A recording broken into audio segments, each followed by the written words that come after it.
Ya, kita mulai Pak ya. Assalamualaikum warahmatullahi wabarakatuh.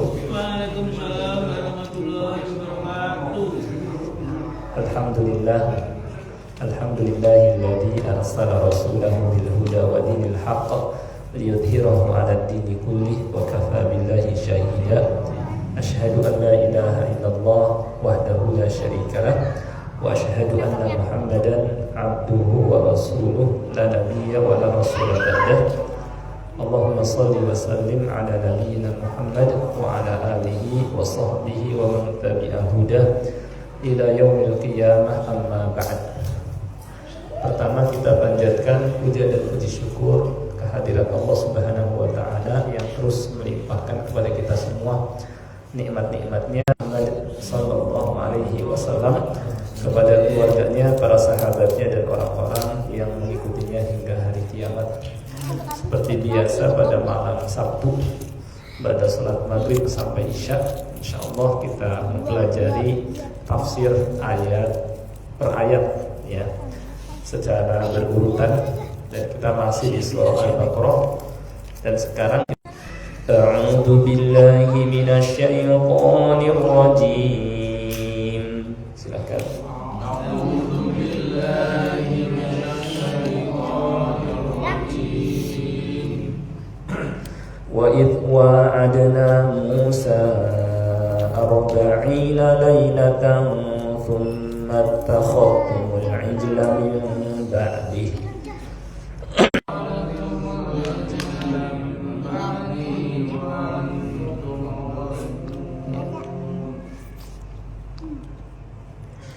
ثم عفونا عنكم من بعد ذلك لعلكم تشكرون.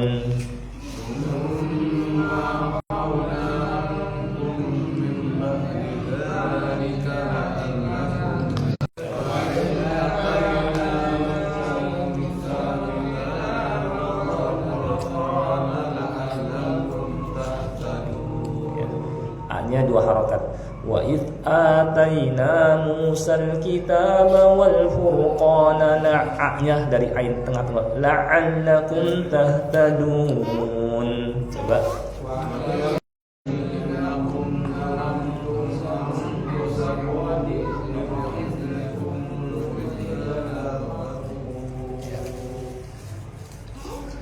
Bittikhadikumul ijla fatubu ila bari'ikum faqtulakum.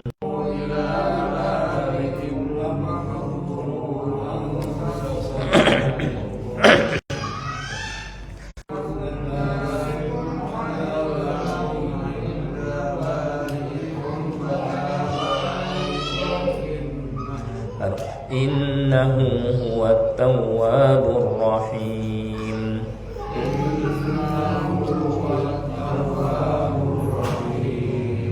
Baik, cukup kita pelajari ayat per ayat.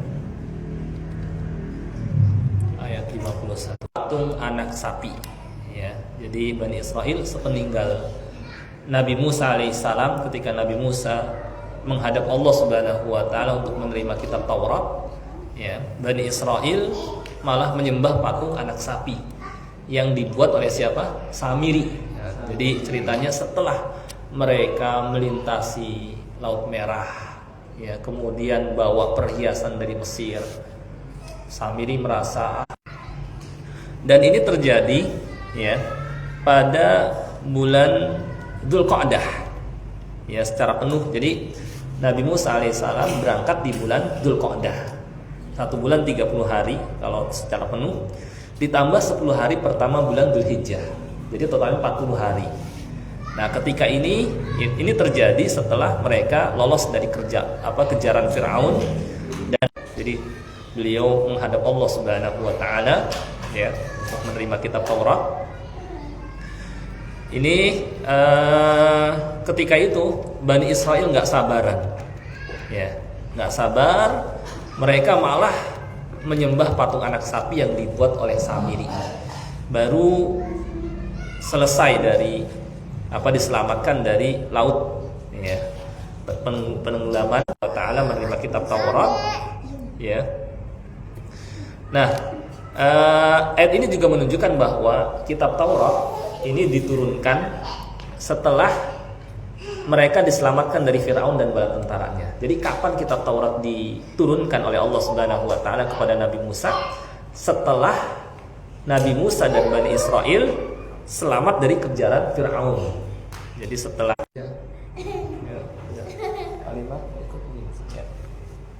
setelah 40 hari ya bermunajat, ternyata Bani Israel malah menyembah patung anak sapi yang dibuat oleh Samiri. Ya.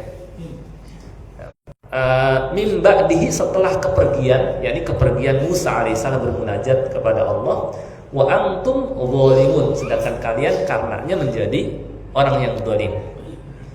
Karena apa? Berbuat syirik. Ya. Ya. Jadi kenapa syirik disebut zalim? Ya karena sama saja mengarahkan ibadah kepada yang tidak berhak. Arti zalim itu kan, syirik disebut zalim sebagaimana firman Allah Ta'ala di surah Luqman, inna syirka la dzulmun adzim. Sesungguhnya syirik itu kezaliman yang besar. Ya. Nah, setelah itu apa? Tsumma afauna ankum min ba'di dzalika la'allakum tashkurun. Kemudian kami maafkan kamu setelah itu, agar kamu ya dengan diberikan maaf itu mau bersyukur. Yang harusnya mereka syukuri. Apa bentuk syukurnya? Ya beriman kepada Nabi Muhammad sallallahu alaihi wasallam. Ya. Yakni syukur ini yakni dengan anggota badan, dengan lisan, ya, dengan hati, ya, dengan melaksanakan perintah Allah. Apalagi nikmat Allah kepada Bani Israel, ya. Kata Allah, wa id ataina Musal kitaba wal furqana la'allakum tahtadun. Ingat juga nikmat kami ketika kami berikan kepada Musa Alkitab, yakni Taurat, ya. Dan Furqan. Apa maksud Furqan di sini? Kata ulama, Furqan adalah, kita lihat, yakni keterangan yang beda disebut dengan Al-Furqan. Hudal linnasi wa bayyinatin minal huda wal furqan. Ini dengan mereka mempelajari kitab Taurat, mereka bisa membedakan mana yang hak, mana yang batil, sebagaimana Al-Qur'anul Karim. Ya. Dan ini tadi diberikan oleh Allah Subhanahu wa taala setelah mereka lolos dari kejaran Firaun.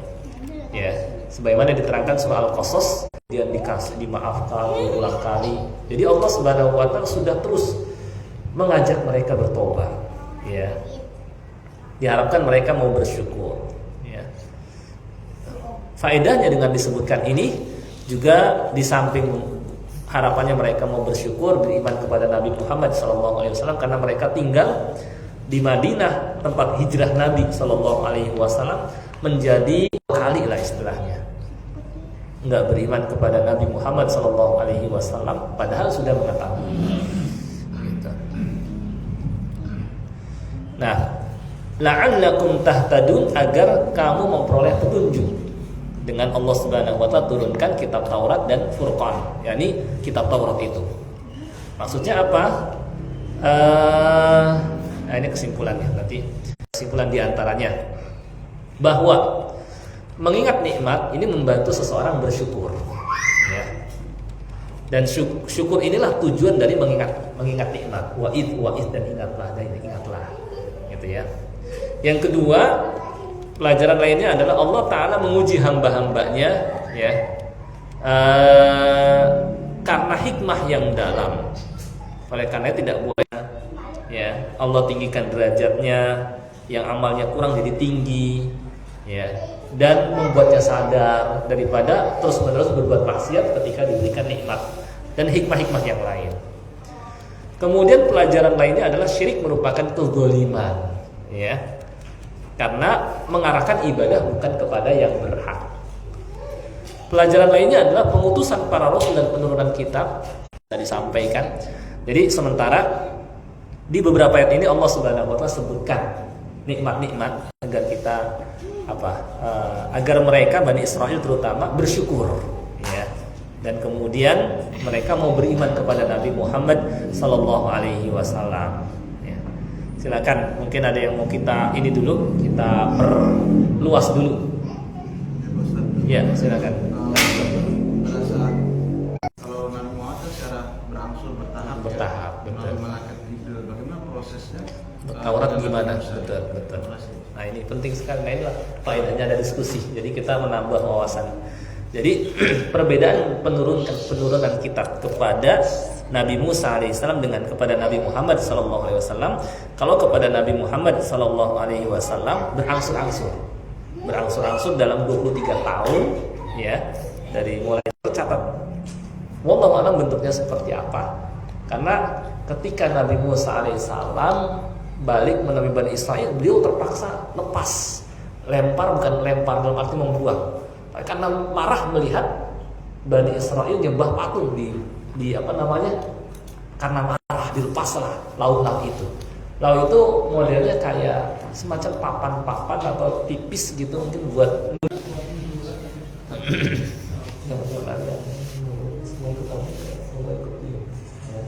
enggak diajak kalau kita.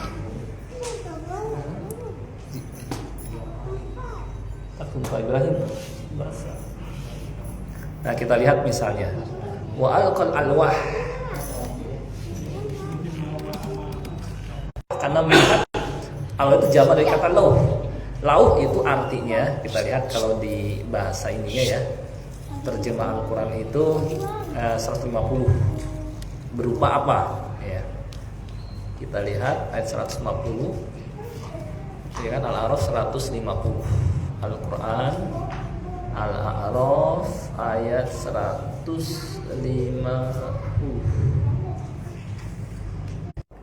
566. Lauh adalah kepingan dari batu atau kayu.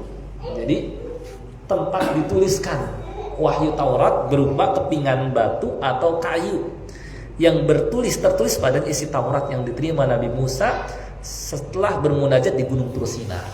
Jadi berupa apa? Bisa batu atau kayu tipis tertulis di sana. Kalau kita ngelihat perjanjian lama, itu kan Taurat perjanjian lama namanya ya. Itu kan ada kitab Kejadian, kemudian ini ya, seperti itu. Cuma bahasanya bahasa Ibrani. Gitu. Tapi kalau di dalam Al-Quran itu kan dijelaskan bahwa beliau menerima surat itu, surat itu. Saya pernah baca literatur gini Pak Ustaz. Kalau mungkin dia ya, kalau di orang Nasrani itu kan ada istilah amandemen. Iya betul. Betul. Apakah itu juga termasuk? Betul. Kalau saya lihat ya kan, kalau sejarahnya begitu Nabi Musa menerima, begitu malah dilemparkan, itu berbentuk kepingan papan. Yang sebelumnya, sebelum berangkat. Pas setelah berangkat mungkin, pulangnya. Nah, Nabi Musa marah karena. Iya betul. Dari pertanyaan saya begini Pak Ustaz. Di saat isinya sih, kalau saya juga waktu baca literatur itu tentang amandemen itu apa sih perintah? Betul. Betul. Nah itu kalau dalam film di barat gitu menerima desain amandemen itu. Iya betul. Jadi kalau lihat lafaz Al-Quran, wa ataina Musa kitab. Alkitab jadi udah satu kertas